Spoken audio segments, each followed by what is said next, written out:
the nose or the beginning of the head. It means that when your brain tells your finger to take the shot, that split second is so long that a boar that's running at a high speed, you will, even if you press the trigger in front of it, you will hit it behind, because this the time that it takes for your finger to actually do what your brain told it is longer than you think. So it's always good to have a little bit of a swing. So these are the three theories that I know, and I think it's a combination of those three that are very important, and it's depending on the area where you're in, it's on the speed of the boar. Also, something that I learned is, for me, it is crucial to try and shoot as much as possible standing up. When you're sitting down at very far distances, absolutely no question about it. But when you're standing up, you're much freer on your movement. When you're sitting down, you've got your elbow and everything rested. The movement is much more rigid, and it's very difficult to keep one line of swing. When you're standing up and you've been practicing a little bit, to keep it in one line is much easier, I find. Also, if the boar does a sudden turn or something else happened, you're much easier on your feet. Another thing that I find very important, this is my seat cushion, and I don't really use it very much when I'm wild boar hunting because I'm so excited that I really never sit down. But what I find extremely important is that wherever you're standing, whether it's on a stand or whether it's on the ground, try and get the ground as horizontal as possible. When I got here, I moved all the twigs and everything, so you have a very tight stand. And the best thing is really to put seat cushion down as well, so you're even tighter and you feel comfortable. That, for me, is the most important thing, because that gives you a steady, ground-up position. If you're standing on twigs or something and your feet are sort of, one is higher up, one's lower down, it makes things much more difficult. You can still do it, of course, but it's much more difficult. So I like to have a horizontal ground for my feet.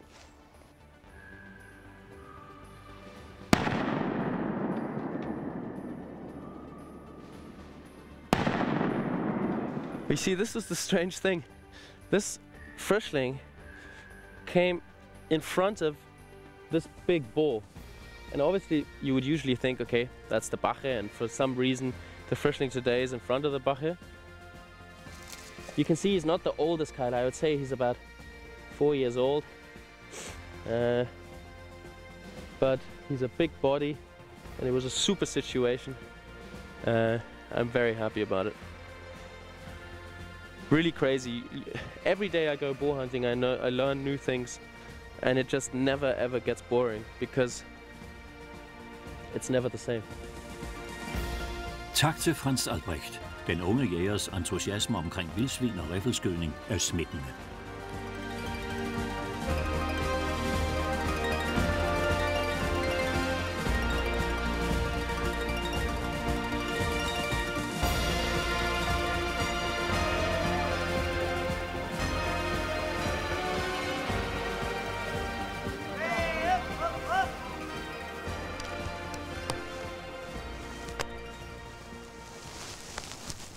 Okay, the second day in July. So the first beat we will have this morning. The sun just went up and it's a beautiful day, about 4 or 5 degrees cool. So let the hunt start. Ja, Erik er klar. Det samme er Per, som i skovbundens frosne blade kan høre noget nærme sig.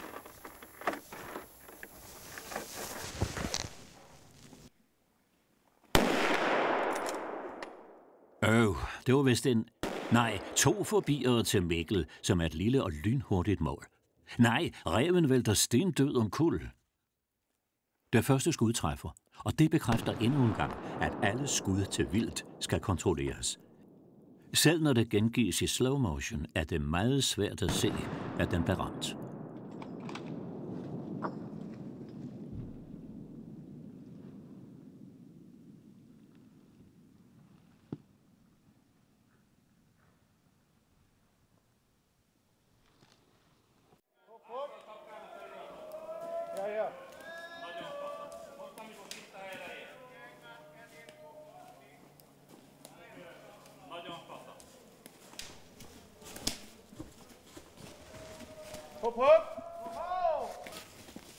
En oplagt chance til Erik Aas. Ikke sandt?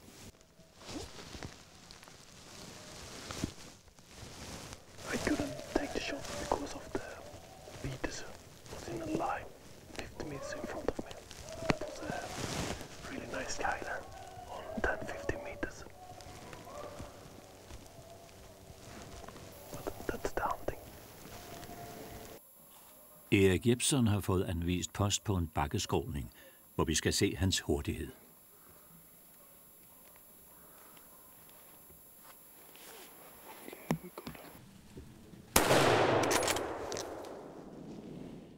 Her gengives det af high-speed-kameraet, der viser noget, som vores øjne og hjerne ikke kan nå at opfatte i normal hastighed.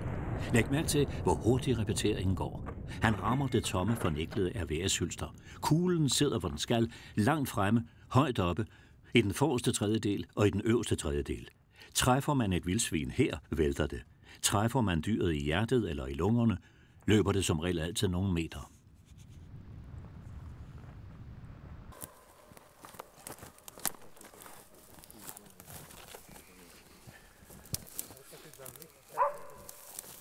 Erik, right my side. You have a nice tasker. Thank you very much. Thank you very much. Ungarerne er eminente til at holde drivkæden på linje.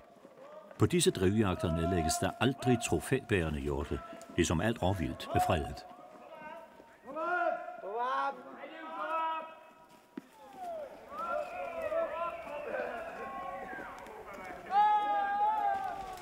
Et stort vildsvin er på vej ned til Pers post.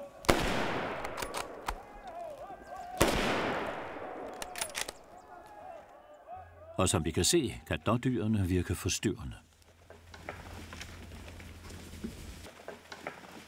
Ah, shit.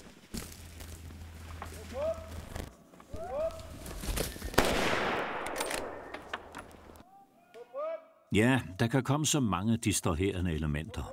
Enhver kan fejle eller afgive et dårligt skud.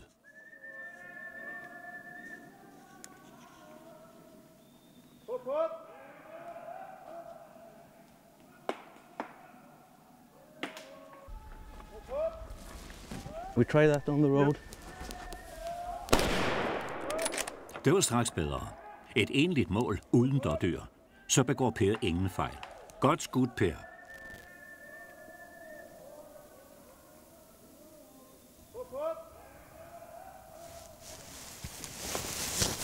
Erik bliver varskoet af puslen i skovbunden. En enlig yberløjfer tilbyder hele bredsiden i et let skud, men naturligvis afholder Erik sig fra at skyde på grund af den livsfarlige mangel på kuglefang.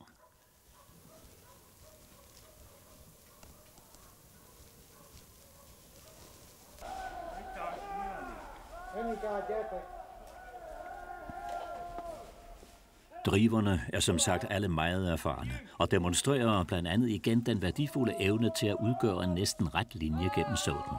Af hensyn til sikkerheden er det meget vigtigt.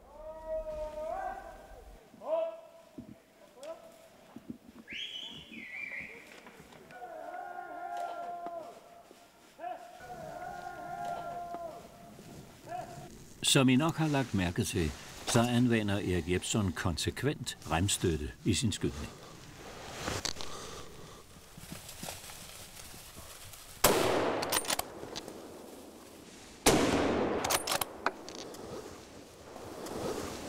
Og selvom han forfalder til den tidsrøvende manøvre med at tage riflen fra skulderen, når han repeterer, så gør han det da vist meget godt.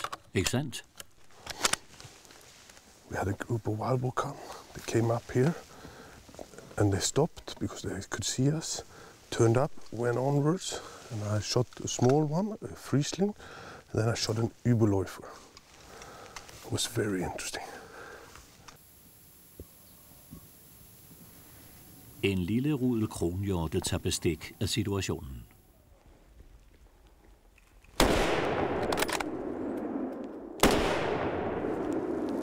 Det var en hurtig ræv. He was a little bit too quick, so I think I came behind him. Fuck.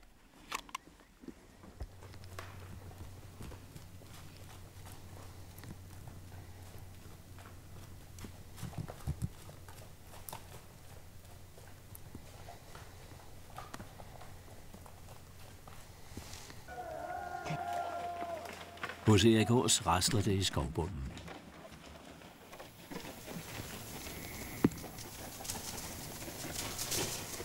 En stor, flot kejler kommer løbende mod ham.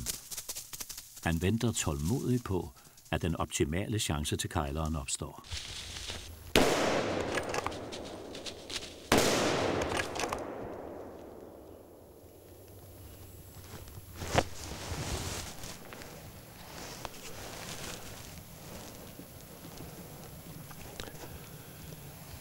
Yes, that was a really nice first keiler for today. Good.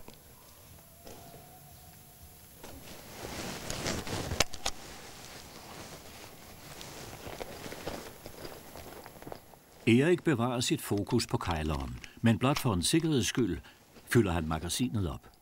Det gælder om hele tiden at have fuldt magasin. Ikke kun for at kunne have maksimal firepower, men også så fremt et eller flere fangstskud skulle blive nødvendige.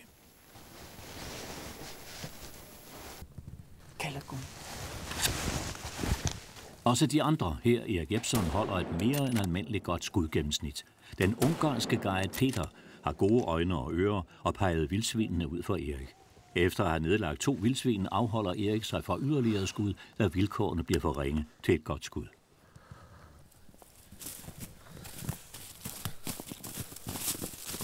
That's a big keiler. Big keiler. Look at those teeth. Incredible. Thank you, Peter. Thank you.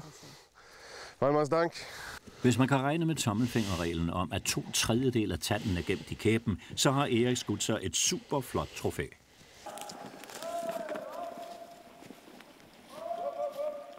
For første gang i denne såd viser en lille rotte svin sig hos Frans Albrecht. Han gør sig klar og lader sit instinkt afgøre, om han vil slippe en kugle eller ej.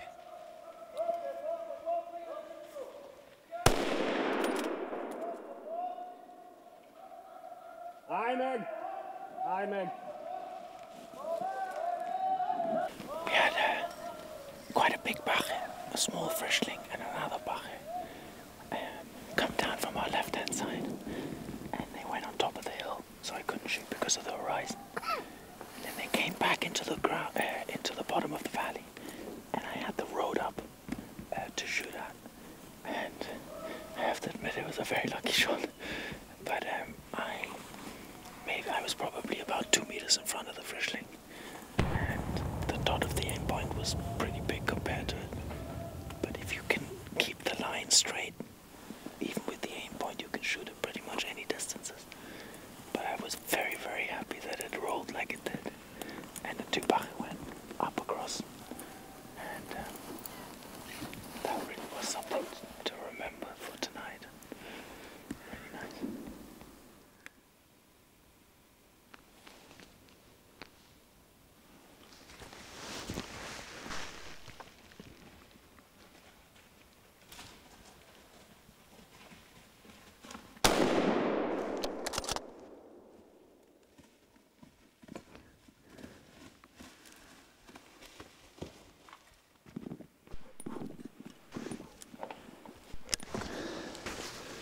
It's been a little bit quiet for maybe 20 minutes. The beaters have moved through. And we were just beginning to relax from all the stuff that happened before. And then suddenly we could hear something on the top of the hill. Because the ground is so beautifully frozen, you can hear them coming from really far away. And a single Überläufer came. And we could see him coming at the top of the hill, and I thought he would pass us in the top part of the hill, but then he suddenly came down. The shot was maybe 70 meters. And just the most perfect wild boar situation with this weather. Later in the afternoon, it's just absolutely perfect. It's so beautiful.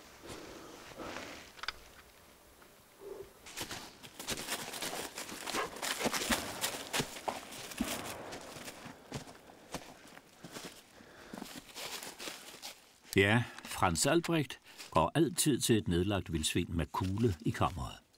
Just in case. You know, another nice thing about the aim point is that you never have to turn it off because it has 50,000 hours of battery space. This is quite interesting here. It's a male Überläufer, and it's actually just turned 24 months. And you can see that by the bottom 4 teeth. If they're in one line, you're talking about a 24-month-old boar at least. So this boar was born in probably around December or January 2 years ago. So it's just turned into a 2-year-old boar, and therefore it's a Keiler. If it's an Überläufer, you would see that the outside teeth, those 2 outside teeth, would be lower and still growing upwards. Then you're talking about a boar which is between 1 and 2 years old. This one is just 2 years old. With a Frischling, these front teeth are still, in German we say Milchzähne. I don't really know how you say that in English, but they're the first set of teeth that they then lose. And while they're still growing the permanent set of teeth, you can see that these outer teeth are still coming up. With this one, as I said, it's just turned 24 months. So it's exactly in between an Überläufer and a very young Keiler. But perfect boar to take, maybe 45 kilo, still brown like the Frischling usually are. And there's also a good sign when you're talking about younger boar is the back tail. If you see an older boar, these hairs at the back of its tail are much longer and thicker. It's a thicker bush of hair. With Überläufer or Frischling would look like this. They just have a black point at the back, and the Überläufer are beginning to grow longer black hair, and once the boar gets older and older, it becomes a bushy big tail. So when you have a boar going through the forest and you have restrictions on what boar you're allowed to take, that's always a very good sign or indicator of what kind of boar you're shooting at.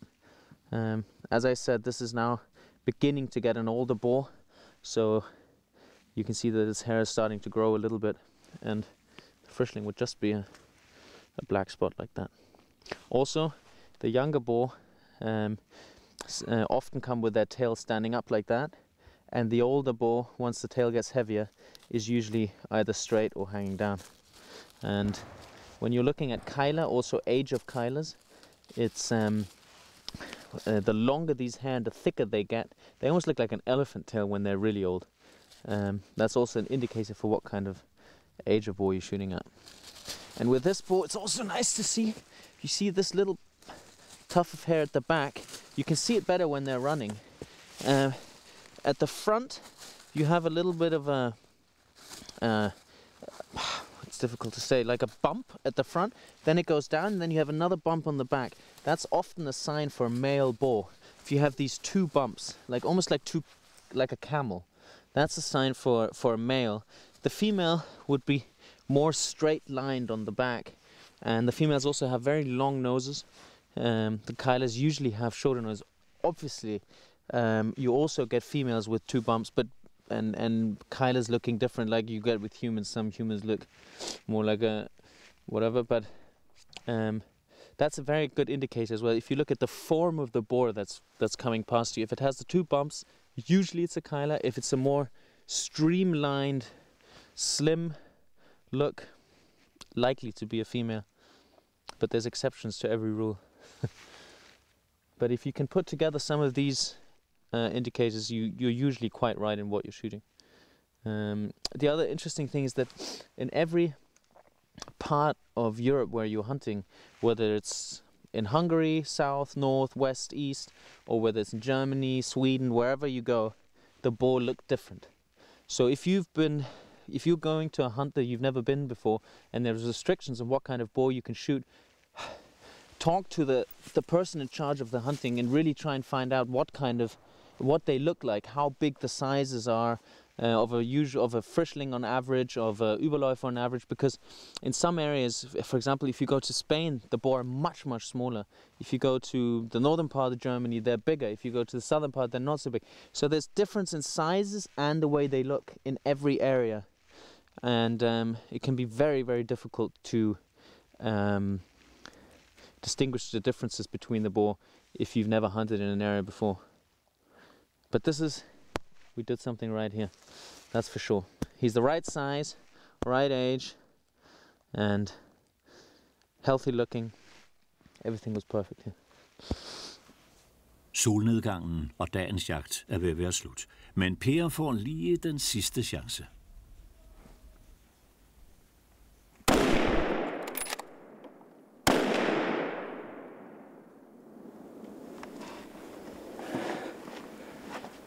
I don't know how good the first shot was, but I thought it was better to do one more shot since he were running.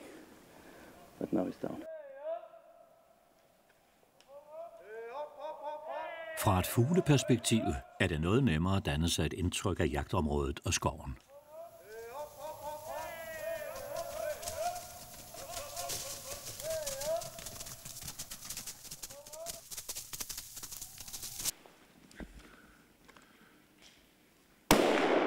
Dette vildsvin gik til de evige fodermarker på et meget kort øjeblik. We have a long road passing our stand. We have some